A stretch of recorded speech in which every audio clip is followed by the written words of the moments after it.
the Scotland roller coaster? Well, if you haven't, in this short video part of my Scotland travel series, I'm about to share with you a roller coaster spectacular, but also terrifying and dangerous. Is it really worth the ride, and what should you expect? As always, if you are looking for travel tips or would like to be inspired by traveling around the world in general, this is your place to be. Now please be so kind as subscribe to my channel and press the bell notification button. Likewise, please leave a like and comment in the comment section so you'll become part of this community and enjoy more informative videos just like this. With that said, let's peace out and go!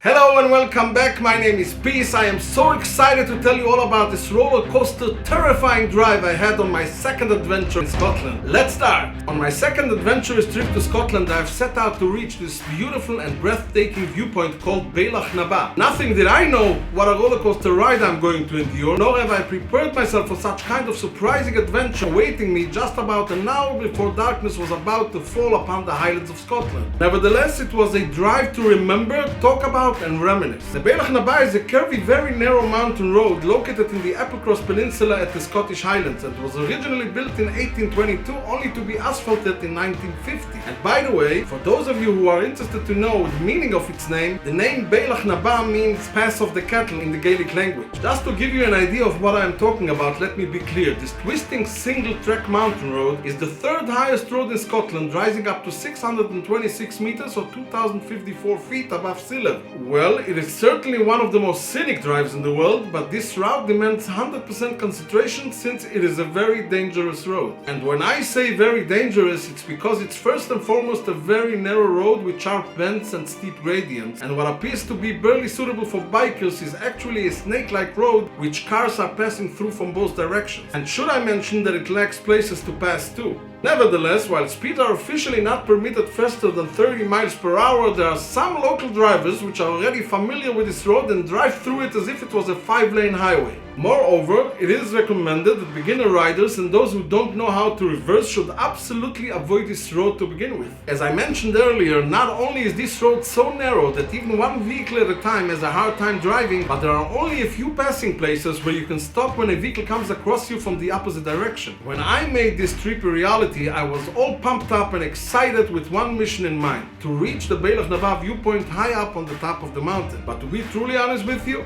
driving up that steep snaky mountain road, all butterflies in your guts are awakening, and at certain points my head started spinning. And believe me, that's the last thing you want happening to you while you're driving up this mountain. As I said before, it was about an hour or so before sunset when I started the drive up towards the viewpoint. And I remember debating with my friend sitting next to me whether we will need to return the same route down or if there's another way out of the other side of the mountain. Well, ironically enough, as always, I was the right one. And surely did we find out after reaching that viewpoint that the only way out is driving all the way back down on that same steep road. So to make the story short, time wasn't on our hands since we had about a half an hour before it became completely dark. And think about it, just one way on that road takes roughly about 50 minutes. Just thinking of the idea of driving back this risky road in complete darkness where there are no lights on that road, as you can imagine, was frightening in itself. So we snapped some shots from the breathtaking views on top of the mountain and ran back to our car to begin our journey back down. One major factor I almost forgot to mention is that in some parts of that road there are no barriers on the side, and even where there are barriers,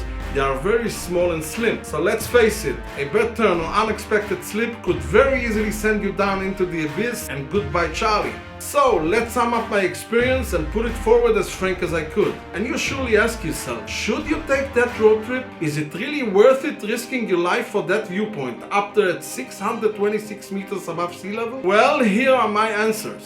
1. Unless you are an experienced and good driver. 2. Unless you ain't suffering from fear of heights. 3.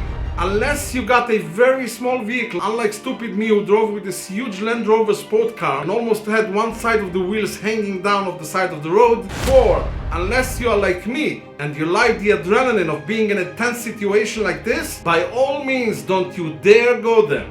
Because to be honest, yes, the view you see from the tip of the mountain is certainly amazing, yet not that amazing to do such a road trip. Although to me the drive up and down on that road was much more exciting than the actual view from above. Well, I loved it, and I know I'm crazy. Did I just say that? Yes, I said it.